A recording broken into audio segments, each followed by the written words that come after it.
Bonjour, le webinaire que vous allez visionner se propose de présenter quelques éléments d'introduction quant à la méthode des chandeliers japonais.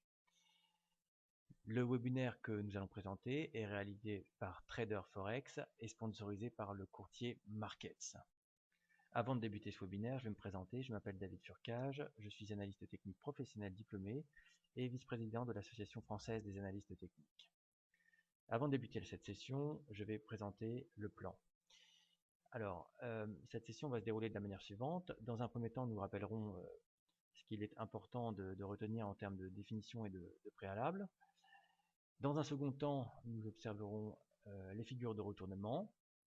Dans un troisième temps, les figures d'essoufflement. Enfin, nous terminerons par un cas concret et, bien évidemment, quelques conclusions.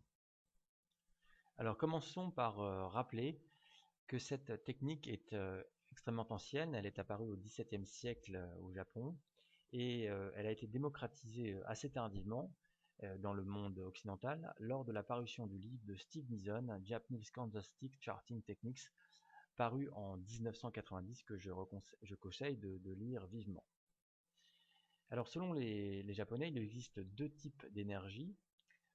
Une énergie positive donc, et dans ce cas-là, on a affaire à une bougie verte et le cours d'ouverture se situe plus bas que le cours de clôture. Donc il s'agit là d'une heure, d'une journée ou d'une semaine de hausse. Il existe aussi une énergie dite négative dans laquelle, concernant donc les marchés, le cours d'ouverture est cette fois-ci supérieur, se situe plus haut que le cours de clôture. Il s'agit donc d'une bougie de couleur rouge qui indique la baisse sur la séance, l'heure ou la semaine.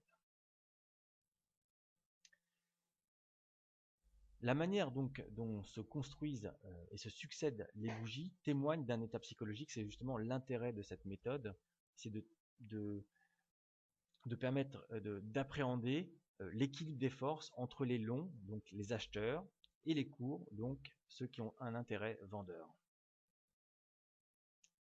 Alors cet équilibre des forces se cristallise essentiellement dans la taille du corps. Là, donc nous sommes en présence d'un corps vert, donc le cours d'ouverture se situe plus bas que le cours de clôture, mais aussi la taille de l'ombre, qui peut être aussi plus ou moins grande par rapport au corps.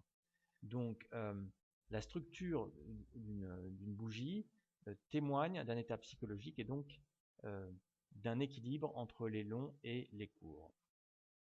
Alors, autre élément important à rappeler, c'est que l'analyse en chandelier se combine parfaitement avec tous les autres outils de l'analyse technique, que ce soit les droites de tendance, les moyennes mobiles, des indicateurs mathématiques quels qu'ils soient, et il est même préférable d'ailleurs d'utiliser d'autres éléments qui corroborent ce que l'on observe avec les chandeliers. Alors enfin, pourquoi utiliser cette technique? Eh bien parce que elle permet de donner ou d'identifier en fait des zones où il faut initier ou accumuler une position, ou bien alléger ou sortir l'ensemble de sa position. C'est là l'intérêt de cette technique. Par ailleurs, puisqu'il s'agit de l'action des marchés en temps réel, eh bien elle est assez précise et aussi plus précise qu'une moyenne mobile par exemple, qui est retardée par rapport à l'action des prix.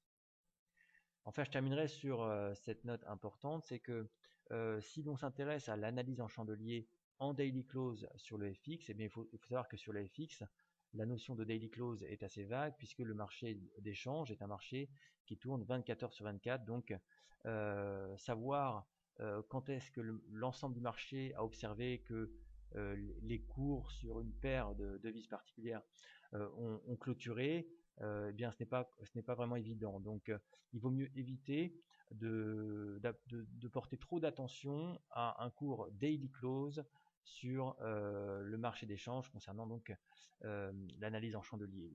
Donc la méthode est beaucoup plus pertinente sur les actions en daily close que sur le FX.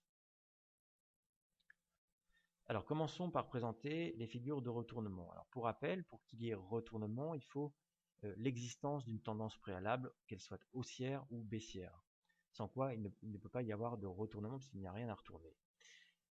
Donc, nous allons commencer par présenter ce qu'est un marteau. Donc, un marteau survient à l'issue d'une tendance baissière et il est formé d'une bougie avec un petit corps ici et une ombre longue ici qui implique cette ombre puisque le cours en fait au cours de la journée sont allés chercher des plus bas ici pour clôturer finalement plus haut que le cours d'ouverture, et bien un fort rejet et ce qui implique que les haussiers sont venus défendre le titre de manière assez agressive et ce qui laisse présager d'un possible retournement haussier. Autre figure de retournement qui est en réalité l'opposé du marteau, qui s'appelle un pendu ou hanging man en anglais, qui quant à lui survient à l'issue d'une tendance haussière. Et dans ce cas-là, le corps de la bougie, lui, quant à lui, est petit et de couleur rouge ouverte, donc ça peut être sensiblement haussier ou baissier, et comporte une ombre ici qui est extrêmement longue. Donc les bougies suivantes, dans ce genre de formation, sont assez importantes pour confirmer ce que l'on observe sur le marteau ou le pendu. Et là, si les bougies qui suivent, par exemple ici le pendu, sont sensiblement baissières ou témoignent du moins que l'on ouvre les séances suivantes sur de nouveaux plus bas, et bien cela confirme le retournement. Alors, nous allons continuer cette présentation en définissant ce qu'est une piercing pattern. Donc, pour qu'il y ait un nouveau retournement, cette piercing pattern qui est une figure de retournement haussière, eh bien, l'existence d'une tendance baissière préalable est nécessaire. Donc, cette formation se présente avec deux bougies.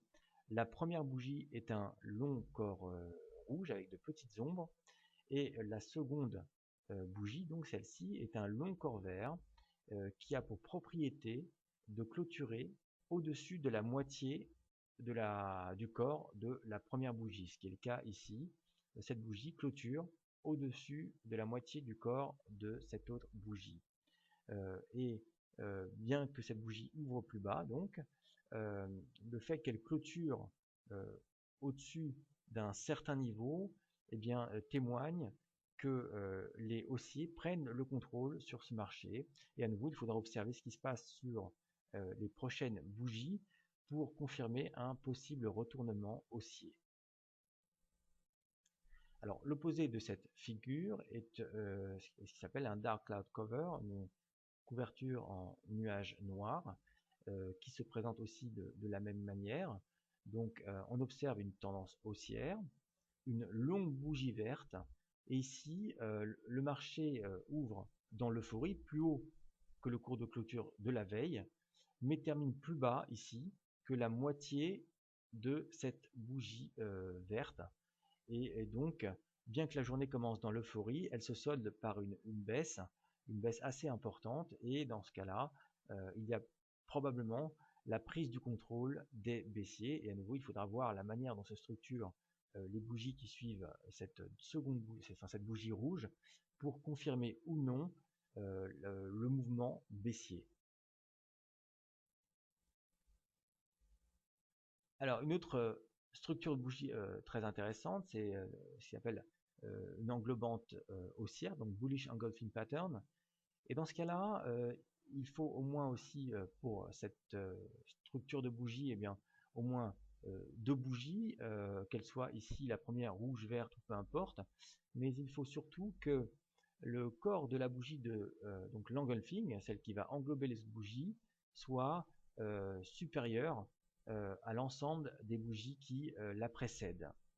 Donc, après par exemple une tendance baissière, eh bien, l'engulfing qui englobe les bougies précédentes, eh bien, peut donner lieu à une reprise haussière.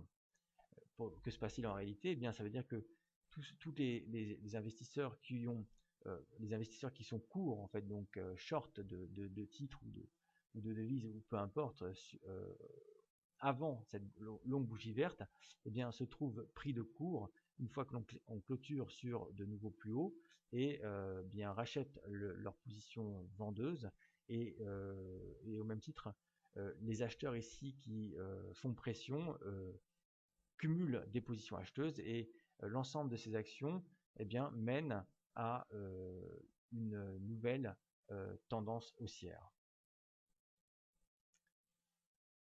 L'opposé de cette structure est une englobante baissière. Donc dans ce cas-là, le marché vient d'en bas, donc il était en tendance haussière. Vous pouvez observer ici une bougie verte, mais elle peut être rouge ou peu importe. Et la seconde bougie ici, rouge, possède un corps qui englobe l'ensemble de ou des bougies précédentes. Donc dans ce cas-là, après une tendance haussière, les baissiers reprennent la main. Et à nouveau, il faudra observer la manière dont se structurent les bougies suivantes pour confirmer ou non la nouvelle tendance baissière. Alors, ajoutons une remarque importante concernant les engulfing patterns, c'est que plus le nombre de bougies qui précèdent l'engulfing et donc le nombre de journées ou d'heures de cotation est important, et plus le pouvoir prédictif de l'engulfing est robuste. Effectivement, si on observait une séance, une tendance haussière, et puis finalement la stagnation du marché, et puis cette engulfing pattern, eh bien, cela signifie que de nombreux haussiers durant les séances précédentes ont cumulé des positions et qu'ils se trouvent pris de court à l'issue de cette journée ou de cette heure de cotation, de cette semaine, puisque le marché clôture plus bas qu'un grand nombre de bougies qui le précèdent. Et donc, ils soldent leur position acheteuse, ce qui implique que le marché accélère d'autant plus vite à la baisse. Alors, prolongeons cette présentation des figures de retournement avec ce qui s'appelle une étoile du matin ou une morning star en anglais. Alors, cette structure se compose de 3 bougies. Une bougie que j'appelle la bougie 1 qui possède un long corps rouge à l'issue donc d'une tendance baissière. Une bougie 2 qui, elle, possède un petit corps sous la bougie 1 et qui, compte tenu de sa taille, donc la faible taille de son corps, eh bien, témoigne d'un essoufflement de la tendance baissière qui prédominait. Et donc, les vendeurs sur cette bougie 2 perdent sensiblement la main. À l'issue de cette journée ou de cette semaine, de cette heure ici de cotation, eh bien, on observe une bougie 3 dont le corps ici, donc vert, est en taille sensiblement identique à celui de la bougie 1. Et autre caractéristique, eh bien, cette bougie 3 évolue clairement au-dessus de la bougie 2. Alors, quand nous sommes en présence de cette structure, ici en 3 bougies à l'issue d'une tendance baissière, eh bien, cela signifie que les haussiers prennent le contrôle. Le marché est dans l'incapacité de former de nouveaux plus bas significatifs, et non seulement il s'essouffle ici, mais les haussiers reviennent à la charge, et ce qui permet au marché de créer de nouveaux sommets.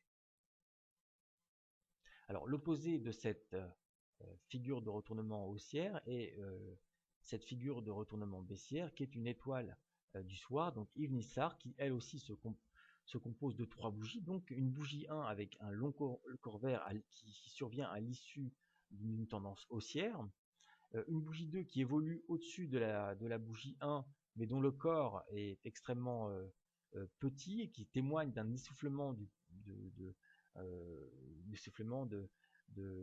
la tendance haussière prédominante, et ce qui signifie éventuellement que les acheteurs perdent la main sur cette bougie 2. Quant à la bougie 3, eh bien c'est identique par rapport à ce qui prévalait dans l'étoile du matin. Nous sommes en présence d'une bougie rouge dont le corps est sensiblement identique à celle de la bougie 1, et elle évolue en dessous de cette bougie 2. Et donc là, les baissiers prennent le contrôle. Là, sur la bougie 1, les haussiers étaient encore forts et poussaient le marché toujours plus haut. Le corps de cette bougie était important et imposant. Le corps de la bougie 2 est beaucoup plus faible, ce qui témoigne d'un essoufflement. Et la bougie 3 eh bien, confirme que les baissiers prennent le contrôle sur ce marché et qu'on pourrait noter un retournement à partir de cette structure. Alors, voyons maintenant quelques figures, enfin deux figures d'essoufflement, après avoir observé ces figures de retournement. Alors, je vais présenter ici ce qui s'appelle un harami, qui est une structure en deux bougies, toujours précédée ici d'une tendance par exemple haussière. Dans ce cas-là, on observe une longue bougie, donc la pression acheteuse ici est très importante, et puis la seconde bougie marque un essoufflement. Pourquoi? Parce que elle se situe, l'ensemble du corps de cette seconde bougie se situe dans le corps de la première bougie, la bougie verte. Ce qui signifie que le marché est incapable de former de nouveaux sommets, au contraire, il ne parvient même pas non plus à venir sur les précédents points hauts de cette première bougie verte. Et donc ça marque un essoufflement de la tendance qui prévalait. Alors qui dit essoufflement ne dit pas nécessairement retournement, ça signifie que éventuellement, si nous sommes en présence de cette structure de bougie, on peut éventuellement alléger ses positions parce que justement cette structure témoigne d'un essoufflement de marché. Alors on a aussi quelque chose qui est sensiblement identique, ça s'appelle un harami cross. C'est identique au harami, sauf que la seconde bougie, elle, est un doji, donc un doji qui est une bougie où l'on peut observer en fait que le cours d'ouverture se situe au même niveau que le cours de clôture, donc cette bougie ne possède pas de corps, ça s'appelle un doji, et donc cette structure en harami cross est identique à celle en harami, sauf que la seconde bougie est un doji. Et donc à nouveau, ça marque une indécision du marché et un essoufflement. Ici donc de la tendance haussière qui prévalait par rapport à cet exemple. Enfin, terminons notre exposé sur les RAMI avec la remarque suivante, c'est que les RAMI constituent au minimum des figures d'essoufflement, mais peuvent dans certains cas se transformer en retournement, ce qui dépend de la structure des bougies qui feront suite à cette structure d'essoufflement. Alors nous allons terminer cet exposé par, je dirais comme à l'habitude, un cas pratique. Le graphique que vous pouvez observer n'est autre que l'euro-dollar en fréquence hebdomadaire. Donc chaque bougie ici représente une semaine de cotation et nous allons essayer d'observer ce qu'on aurait pu utiliser en termes d'analyse en chandelier pour le graphique que vous avez ici sous les yeux. Alors ici vous voyez que nous sommes en présence d'une piercing pattern, donc une figure de retournement haussière. Pourquoi? Parce que le marché était en forte tendance baissière et que il était aussi survendu. Là, je vous renvoie à l'utilisation d'un stochastique, d'un RSI ou de tout autre, on va dire, indicateur mathématique de surachat sur vente. Et ici, vous pouvez observer une longue bougie rouge qui est suivie d'une longue bougie verte. Le marché ouvre la semaine sur un nouveau plus bas, mais clôture au-dessus de la moitié du corps de cette précédente bougie rouge. Et cela, associé au fait donc, que le marché était survendu, eh bien, cela conduit à une tendance, enfin du moins cette figure de retournement conduit ensuite à une tendance haussière qui se construit. Donc il s'agit ici d'une piercing pattern, qui est une formation en deux bougies. Donc que se passe-t-il par la suite? Donc le marché se reprend, retrace un peu et forme de nouveaux sommets avec des bougies qui possèdent un long corps vert, et donc le pouvoir des acheteurs à ce moment-là est extrêmement puissant. Et par la suite, donc au niveau de ces bougies ici, eh bien le marché s'essouffle. Pourquoi? Parce qu'il est dans l'incapacité à poursuivre son mouvement avec de longues bougies vertes, enfin des bougies dont le corps est très important et vert, et est dans l'incapacité de former de nouveaux sommets. On est presque en présence de doji, donc de zones d'indétermination. Et ces éléments perdurent pendant 4 semaines. On observe ici pendant 4 semaines le marché donc témoigne de signes d'essoufflement, et par la suite nous sommes en présence ici d'une bearish engulfing pattern, donc une englobante baissière, donc qui englobe l'ensemble du corps des 4 bougies précédentes, donc des 4 semaines de cotation. Et ce qui en fait donc une bearish engulfing très puissante, puisque je rappelle que plus une engulfing englobe de journées ou de semaines de cotation, et plus son pouvoir prédictif est fort. Et suite à cet engulfing, eh bien, les acheteurs perdent de pouvoir sur le marché et probablement soldent leur position acheteuse, et les vendeurs donc qui prennent la main sur le marché cumulent probablement des positions vendeuses et le marché part vers le bas. Donc voilà ce qui était intéressant d'observer sur ce cas pratique, donc qui présente à la fois une piercing pattern et une engulfing pattern qui ont absolument très bien fonctionné. Dans les deux cas, ce qu'il est important de retenir, puisqu'il s'agit de figures de retournement, eh bien, c'est l'existence d'une tendance préalable, donc une tendance préalable baissière dans le cadre de cette piercing pattern et une tendance haussière dans le cadre de cette engulfing pattern. Donc l'existence d'une tendance préalable pour une figure de retournement est nécessaire. N'essayez pas de repérer des figures de retournement lorsque nous sommes en présence d'une tendance latérale. Voilà, je vais à présent conclure sur ce qu'il fallait retenir de cette session. C'est que, premier élément, ce qu'on avait évoqué en introduction, c'est que l'analyse en chandelier japonais constitue une technique très ancienne qui a été révélée récemment à l'Occident par Steve Nison, et je recommande la lecture de son ouvrage. Cette technique permet de repérer des retournements et des essoufflements de marché. Je rappelle une nouvelle fois, c'est très important de le répéter, que l'existence d'une tendance préalable est extrêmement importante pour repérer une structure de retournement, mais aussi d'essoufflement. Et à nouveau, en cas de tendance latérale, il ne peut y avoir ni essoufflement, ni retournement. Donc ne tentez pas de repérer ce genre de figure dans le cadre d'une tendance latérale.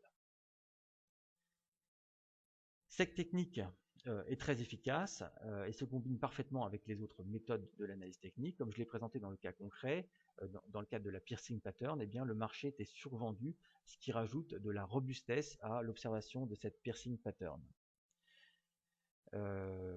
Donc, ce que je voulais aussi rappeler, c'est que ces éléments sont complètement introductifs quant à l'analyse en chandelier, et je vous recommande de vous plonger dans l'ouvrage de Nison pour parfaire ces connaissances, parce que cette technique est très intéressante et permet vraiment de se positionner au mieux dans les marchés.